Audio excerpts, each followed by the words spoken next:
So here's something interesting. You're 28, you've got a decent job, you're saving up money, and you're getting ready for that next big step in your life. You want to buy a home, your first home. But when you walk into that bank, calculator in hand, dreams in your heart, reality hits you like a ton of bricks. The average house price in South Africa, a staggering 1.5 to 1.6 million rand. And that monthly salary that you're so proud of, it needs to be at least 35,000 rand just to qualify for that average home. Suddenly, the dream that you had feels less like a goal and more like a fantasy.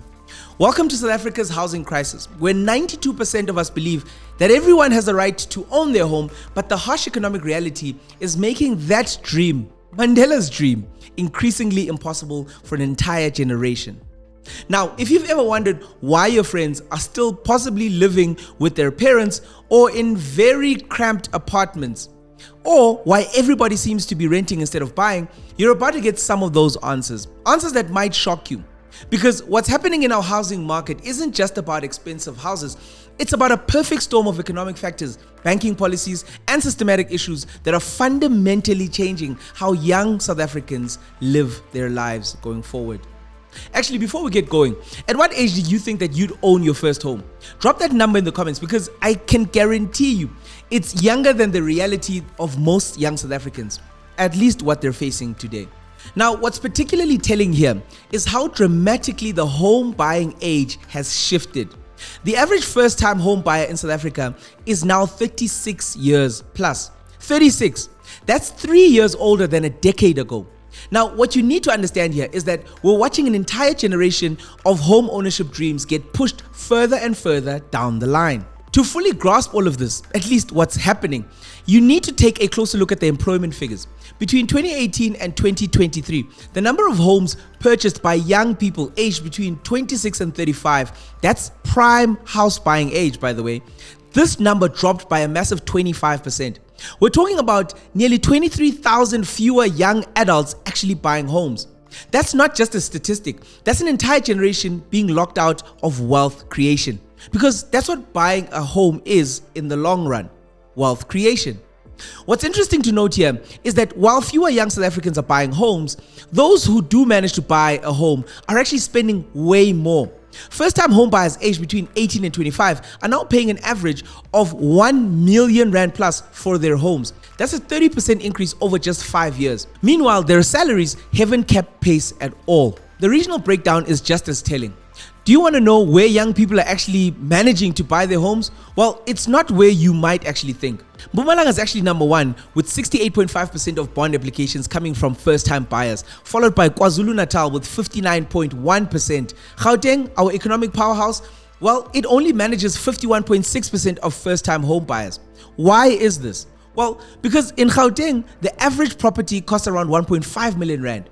You need nearly 49,000 rand per month just to qualify for this bond gross. Let me break down exactly what you need to be earning to buy a house in each province, because what you'll see here is that it reveals the true scale of this crisis. If you're in the Free State and in the Northwest, you need 28,900 rand per month for an 800,000 rand average home. In the Eastern Cape, you need 31,000 rand per month for an 860,000 rand average home. In Gauteng, 32,000 rand plus for a 900k first home. Limpopo, 34,000 rand is needed per month for a 940,000 rand first home. In Mpumalanga, 34,000 rand is needed for a 950,000 rand home. In KZN, 38,000 rand is needed for a 1 million rand home. Western Cape, 58,000 rand is needed per month for a 1.6 million rand average home. What you need to understand here is that the national average salary for formally employed workers is 26,000 rand 700 per month. That means that even in the cheapest provinces, you need to earn more than the national average just to qualify for a home loan. If you didn't think that this was a crisis, those numbers will likely sober you up. Now, according to BankServe Africa data, only 15.8% of single salary earners in South Africa earn enough to afford a 1.3 million rand property.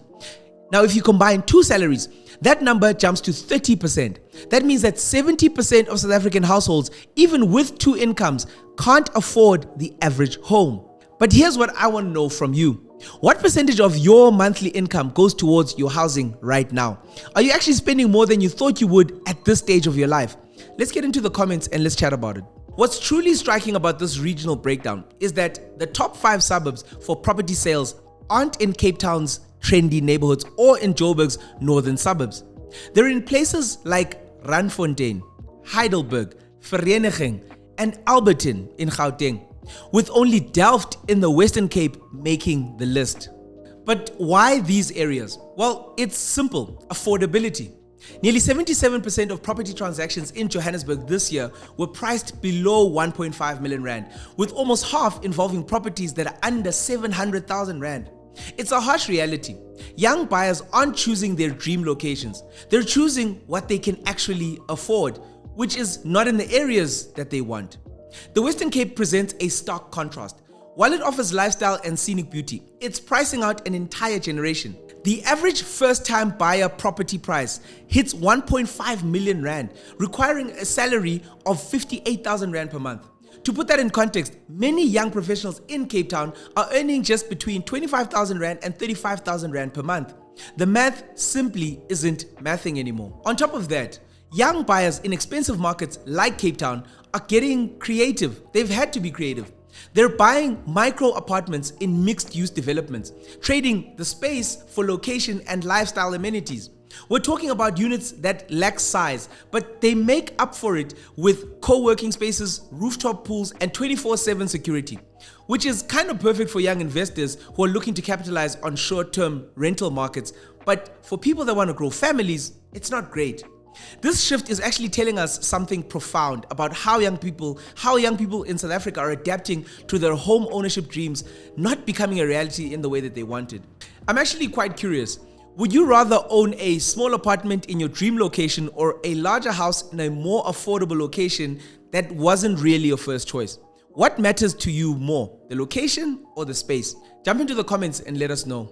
To fully get what's going on here, we need to zoom out a little bit and look at the broader economic picture, because what we're seeing isn't just about housing. It's about a fundamental shift in how the South African economy works right now. Youth unemployment, a big thing, right? Look, in South Africa, this exceeds 60%. 60%. That means that more than half of young South Africans don't even have a steady income that's needed to qualify for bonds and mortgages. But even those who do have, their wages haven't grown and they've remained stagnant for a very long time now. That's why things have just gotten more expensive. What's even more striking when you take a closer look at this historical data is just how dramatically things have changed. Take for instance in 1995, the average house in South Africa used to cost around 172,000 rand. A small home was just 132,000 rand. A medium-sized home, 173,000 rand. And an even larger home, these were ranging from 250,000 rand plus. Fast forward to today, and the average house now costs 1.6 million rand. That's not just inflation, that's a complete transformation of the housing market. Now, if house prices had only grown with inflation, that 1995 house should cost around 900,000 rand today. Instead, we're looking at prices that have increased by over 900% in 30 years. That's not sustainable. But here's where things get even more shocking. In 95, a young professional earning an average salary could realistically save for a deposit and afford a home within a few years of starting their career. Today, that same relative income position would require nearly a decade of aggressive saving just for the deposit of an average home. But this whole issue of things getting more expensive isn't just about housing. Basic utilities have gone through the roof. Since 1996, water tariffs have surged 2,100% and electricity prices have climbed by 1,710%. These aren't just numbers on a page. They represent a real pressure on household budgets, making it even harder for young people to save for that crucial deposit. The gig economy adds another layer of complexity in all of this. More young people are freelancing, consulting, or working in informal sectors. While this provides flexibility, banks still prefer traditional employment with consistent pay slips. If you can't prove a stable income for 12 to 24 months, good luck in trying to get anyone to give you a bond, even if you're actually earning a good salary. Here's what I really want to know from you guys. How has this rise in costs affected your ability to even save money for things like deposits? Are you finding it harder to put money aside now that you're expected to have a lot more of that money once you start working? Let me know in the comments. What's crucial to understand about things like interest rates is how they actually affect every single person with debt in South Africa. And the story here gets really intense when you look at the timeline. During the COVID lockdowns, the South African Reserve Bank slashed interest rates to historic lows to stimulate the economy. At least that's what they were trying to do. The repo rate dropped to 3.5%, making borrowing cheaper and giving hope to potential home buyers. But then came the inflation spike, supply chain disruptions, and global economic uncertainty. These three things made it worse. By 2023, interest rates had climbed to 8.25%, pushing the prime lending rate to 11.75%. Now, for someone with a 1.6 million rand bond, this meant that your monthly payments jumped from 14,500 rand to over 17,000 rand. That's an additional 2,500 rand per month. 30,000 rand extra every single year just because the interest rate spiked. Even though interest rates have started to come down again, they're still at around 7.5% as of January of 2025. The damage has been done though. Those rate hikes coincided with young people's prime buying ages, effectively pricing out an entire cohort of people from the market. People that were ready to buy. There's also another thing that we must take into account here. The psychological impact can't be understated. When you see a bond repayment fluctuating by thousands of rands based on decisions made in Pretoria, it makes the whole idea of taking a 20-year bond feel incredibly risky. Why would someone commit to such a massive debt when the rules of the game can change overnight? Recent data actually shows some optimism though. The average interest rate for Uber customers is now prime minus 0.57%, translating to significant monthly savings. Banks are trying to ramp up lending again. There's also talk of further rate hikes. But for many young South Africans, the trust that they had that things would remain at least palpable, that trust has been broken.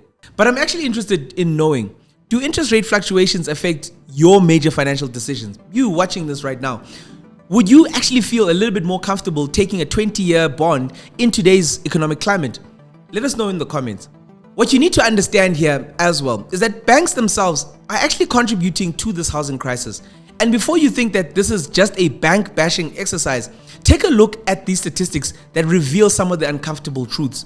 According to the Banking Association of South Africa, 48% of home loans are actually declined because of a lack of affordability.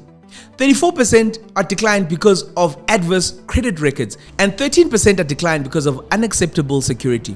Now, on the surface, these seem like reasonable lending criteria, but dig a little bit deeper and you'll find some uncomfortable truths here. Between 2018 and 2022, nearly 6 million bond applications were processed. Of these, 2 million came from previously advantaged people, white South Africans. With just over 1 million approvals, that's a 53% approval rate. Meanwhile, 4 million applications came from historically disadvantaged persons, with 2.4 million approvals, a 49% approval rate. But I want us to dig a little bit deeper here. The average bond approved for a black person was around 527,000 rand compared to 2.5 million rand for a white person or a previously advantaged person. We're not just talking about different approval rates here. We're talking about completely different levels of access to capital. The government is also trying to push for mandatory disclosures from banks when they're actually declining people. Not so long ago, Minister Mamuluko Kobai actually said she wants banks to explain themselves why they're saying no, because there's a growing suspicion that there's systematic discrimination that is alive and well in the banking sector. I don't know. This is what she said.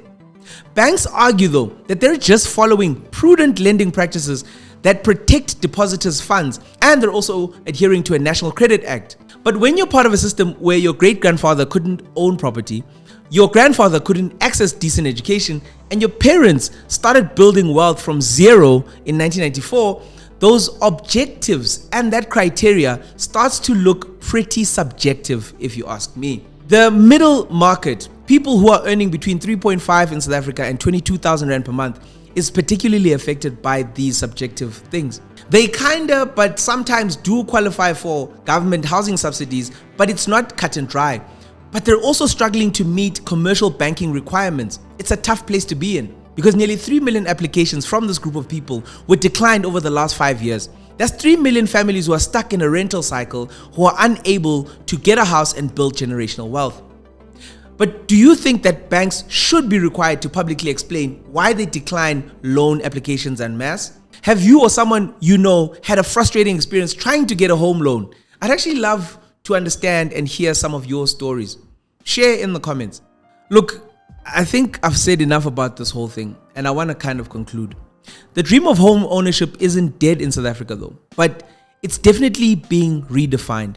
For young South Africans, owning a home is no longer about reaching a certain age or hitting a relationship milestone. It's about strategic financial planning, creative solutions, and often just pure persistence in the face of overwhelming odds. The average first-time buyer is now 36. They're spending over 1.2 million rand on that first property in a country where most people can't afford the average home. These aren't just stats. They represent dreams that are withheld, deferred, lives lived differently from those previously lived, and a fundamental shift in how an entire generation approaches wealth building and life milestones. But with all of this negativity and uncertainty, I want you to know something. That every single challenge that we've discussed here today also represents an opportunity to innovate for policy reform and also for systematic change. We've got to fight for that. Young South Africans who do manage to buy homes today, they're doing so with more knowledge, more strategic thinking, and more determination than any other generation before them. They've been forced to do this. It didn't have to be this way, but they've managed to evolve. This conversation about housing affordability is really a conversation about the kind of society that we want to build as South Africans. Do we want a South Africa where home ownership is reserved for a wealthy elite? Or do we want a country where hard work, education, and determination can still actually lead to a stability and security, and possibly a more stable and safer life? The answer to that question isn't just in the hands of politicians or bankers, and even property developers actually, because we drive demand. It's actually in the hands of every young South African who refuses to accept that home ownership is an impossibility. Every young South African who demands better from our financial institutions, who votes for leaders who understand the urgency of this housing crisis, and who continues to innovate and adapt in the pursuit of their dreams. Your dream of owning a home might actually look different from what your parents' dream was. It might happen later, it might cost more, or it might be in a different place than what you originally imagined, but it will happen. But all of that doesn't make it any less valid or any less achievable. The housing crisis is real, the challenges are significant, but the story isn't over for you as a young South African. In fact, for many other South Africans, this is just the beginning. Now, with everything that we've discussed here today, how has your perspective changed on home ownership? Are you now more determined, more discouraged, or just more informed? Whatever you're feeling, share it in the comments, because this conversation doesn't just end here with this video. It continues with every comment, every share. Thank you for watching this video up until this point. I hope it was just as interesting for you to watch as it was for us to make for you. Check out one of these other videos and hopefully they'll be just as interesting as this one. Cheers.